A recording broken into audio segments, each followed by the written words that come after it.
Tudo bem, gente? Bom dia.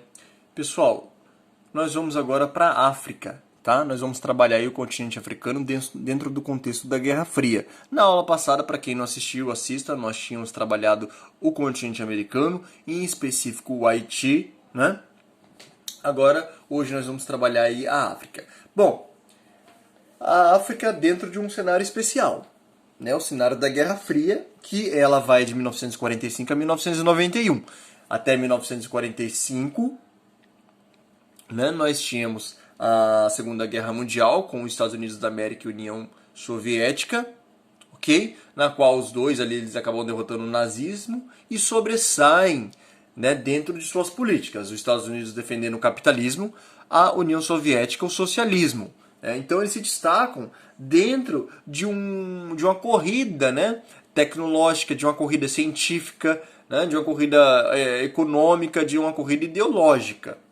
Tá? Então, tanto é que ao longo do período que permeia ali a Guerra Fria, né, muitos dos aparelhos que temos hoje, como celulares, né, os smartphones, aparelhos receptores, transmissores, rádios, televisores, GPS, satélites, muitos aparelhos ali eletrônicos nós temos hoje, foi criado a base deles, os primeiros, né, protótipos foram criados ao longo do período da Guerra Fria.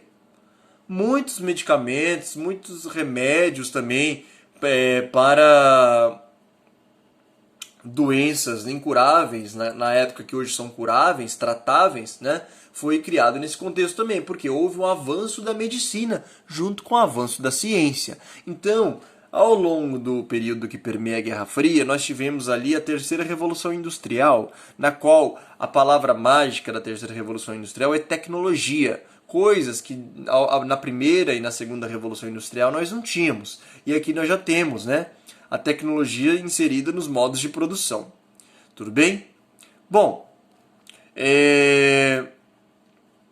então, todo mundo fala, né, olha, o período da Guerra Fria. Guerra Fria você já lembra, Estados Unidos da América versus União Soviética, que hoje é a Rússia, tá?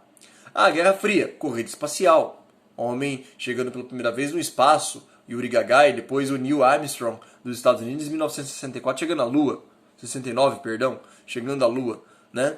Então, você já lembra disso, né? Lembra de a Terceira Revolução Industrial, a evolução, o avanço das técnicas, da ciência, da informática, né? Da informação, ok? Os primeiros computadores sendo feitos, nós lembramos disso, né? Como é que estava a Ásia nesse período? A Ásia estava assim, assim. E a América? Assim, assim, né? Mas poucas pessoas falam, e a África, como é que estava? Ok? Bom, então é o seguinte, gente, por isso que nós vamos lá para a África, né? Para dar uma analisada aí como que a África estava ao longo desse período aí. Primeiro, gente, era importante saber que a África estava sendo colonizada. Até 45 ela estava sendo colonizada e ocupada pelos europeus, tá? Ou seja, os europeus chegavam ali, né, e acabavam dominando o território dos africanos. Ok?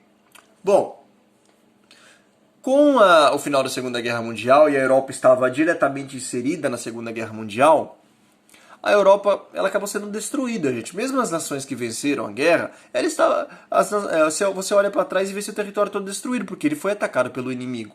Mesmo você vencendo a guerra, você querendo ou não, não tem como impedir o inimigo de te atacar também. Então, a Europa estava destruída. E precisavam se reconstruir.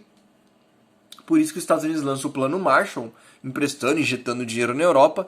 Só que a Europa, para você reconstruir, né, você tem que cortar custos. Para você reformar sua casa, você tem que... né, é caro para reformar sua casa, então você tem que dar uma apertada ali e cortar custos. Né? Os soldados europeus, tá, que estavam na África, estavam colonizando a África, eles foram chamados de volta para regressar para a Europa, para ajudar na reconstrução da Europa. Além de ajudar na reconstrução da Europa, era um custo a menos que os países europeus tinham de manter esses soldados lá. Ok? Por quê? Para você manter um soldado lá, você precisa enviar remédios, né, os medicamentos, enviar armamentos, né, os aparelhos tecnológicos, o custo que esses soldados têm, né, o salário deles, etc. e tal. Né, aparelhos, não, desculpa, instrumentos para guerras, né, como caminhões, tanques, navios, aviões. Então tudo isso gera muito custo, gente. Combustível. Estamos falando de milhões e milhões. Então, pô, para que eu vou ficar gastando ali, sendo que eu preciso reconstruir aqui? Então, chama essa galera de volta. Aí começam todos os problemas na África. Tá? Porque eles saem de uma África que eles estavam colonizando, explorando, que foi muitas riquezas minerais, recursos minerais explorados e retirados da África, a população cada vez mais pobre, e aí começa, né, os problemas que até hoje é sentido na África. Tá bom? Então nós vamos ver aqui, olha só. Eu vou ler com vocês inteirinho, depois a gente faz uma análise, beleza? Ó, o período da Guerra Fria na África foi marcado principalmente pela descolonização. Descolonização é o ato de você tirar, né, deixar de colonizar. Por isso que quando os europeus voltam, eles estavam descolonizando, saindo de um país que até então, de um território que até então eles estavam colonizando, tá bom? A partir de 56, intensificou-se o número de colônias na África, que iniciaram processos de independência, configurando diversos novos países, tá? Então, quando eles saem ali da África, né? Os países, né, muitos países proclamam sua independência, tá? E começa a surgir vários países, tanto é que um dos países mais novos do mundo estão lá na África. E começa a surgir vários novos outros países ali, ok? Mas começa também a chamada Guerra Civil, porque quando o europeu chega, gente, ele engloba dentro de um território tribos, porque a África não eram países, eram tribos. E daí ele coloca no mesmo país, no mesmo território, tribos que eram inimigas.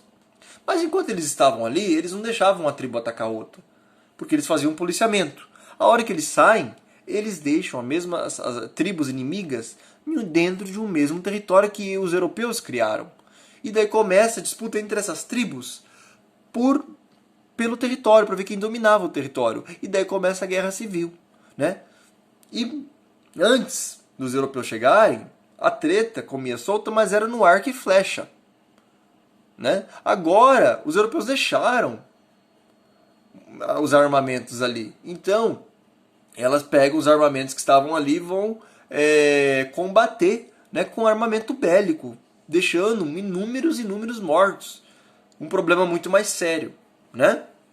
Então, continuamos lendo. Estes, por sua vez, conservaram quase intacta as fronteiras coloniais já estabelecidas pelo colonialismo europeu. Beleza. A maioria dos governos que se instalou após a saída dos europeus era formada por oligarquias, que muitas vezes mantinham relações indiretas com os colonizadores. Tá? Então, na verdade, quem ficou ali no poder quando os europeus saíram foi, né, uma das tribos ali que os europeus eram mais simpatizantes. E deixaram essas tribos encarregadas de liderar. Só que a outra, como é rival, fala, não vou aceitar esses caras aqui, peraí, não é assim. E daí começa a guerra civil. Assim, permanecia a exploração dos recursos africanos com baixos salários e condições de trabalho por vezes degradantes, prolongando as condições precárias de vida predominantemente entre a população. Para piorar a situação, diversos países da África deflagraram guerra civil, que é o que eu falei para vocês. Tudo bem? E daí nós temos aí a Revolução dos Cravos, que ocorreu em 74. Essa Revolução dos Cravos, gente, ela derruba o regime ditatorial que dominava Portugal, né, desde 1926, tá? Uma das consequências da queda do regime português foi a oportunidade histórica para a independência das poucas colônias que o país ainda possuía na África e na Ásia. Então, Angola mesmo, né? Angola, Moçambique, lá na África, e na Ásia, no caso aí Timor-Leste, proclamaram a independência de Portugal. Foram as últimas aí a se proclamar, tá? Então, olha só. Algumas regiões do continente foram objeto de disputa indireta, envolvendo as superpotências da Guerra Fria, Estados Unidos e União Soviética. Quando Guiné-Bissau, Angola e Moçambique, ex-colônia portuguesa, influenciada pelos ideais da Revolução dos Cravos, tornaram-se independentes e se alinharam aos blocos socialistas em 75, a União Soviética forneceu a eles apoio na tentativa de expandir. Com base nesses países, suas áreas de influência em espaços ricos em recursos. Né? Então, o que acontece? Guiné-Bissau, Angola, Moçambique conquistaram suas independências de Portugal. Né? Então, a União Soviética, como os Estados Unidos e a União Soviética, com a retirada dos europeus, Estados Unidos e a União Soviética agora no mundo bipolar, falou, opa, ali tem território para ir, vamos influenciá-los ali, pelo menos politicamente. Então, a União Soviética, né, fornece ajuda a Guiné-Bissau, a Angola, a Moçambique, falando assim, olha, não, eu vou ajudar vocês a expandirem seus territórios, né? Está invadindo os demais territórios ali nessa expansão. Então aqui, olha só, para finalizar, a gente vai ver um mapa aqui da influência da União Soviética e de seus aliados no continente africano durante a Guerra Fria. Aí para isso eu quero que vocês olhem um mapa aqui, a legenda. Tá vendo onde está listrado aqui? Olha só, países com tratado de amizade com a União Europeia. Eram os países que eram apoiados, que eram amigos da União Europeia. Né? Então, e aqui, ó, de amarelinho, países com maciça presença militar cubana, que Cuba ajudava também. Então aqui, olha só, você tem Angola, Congo, Moçambique, Etiópia, Eritreia, né? A Guiné-Bissau, fala português também, ok? Então todos esses países aqui nós tínhamos soldados soviéticos aqui protegendo esses territórios para que os americanos também não invadissem esses territórios e queressem influenciar politicamente essa região aí, né? Ao final da Guerra Mundial, vindo para o dia de hoje nós vemos quem não imperialista, né? Não dominando esses países, porque agora os países aqui todos já são independentes, bonitinhos, tá? Mas influenciando politicamente, ideologicamente e também economicamente, principalmente economicamente nas trocas comerciais, é a China, que faz parceria com o continente africano num todo, porque o território africano, gente, é riquíssimo em recursos minerais, riquíssimo em recursos naturais, matérias-primas, tá? Que é a base para indústrias, né? Combustíveis para indústrias. E qual é o país, um dos países mais industrializados, com a economia mais aquecida hoje do mundo? Né? A China. Tá? Então, aí, né, nós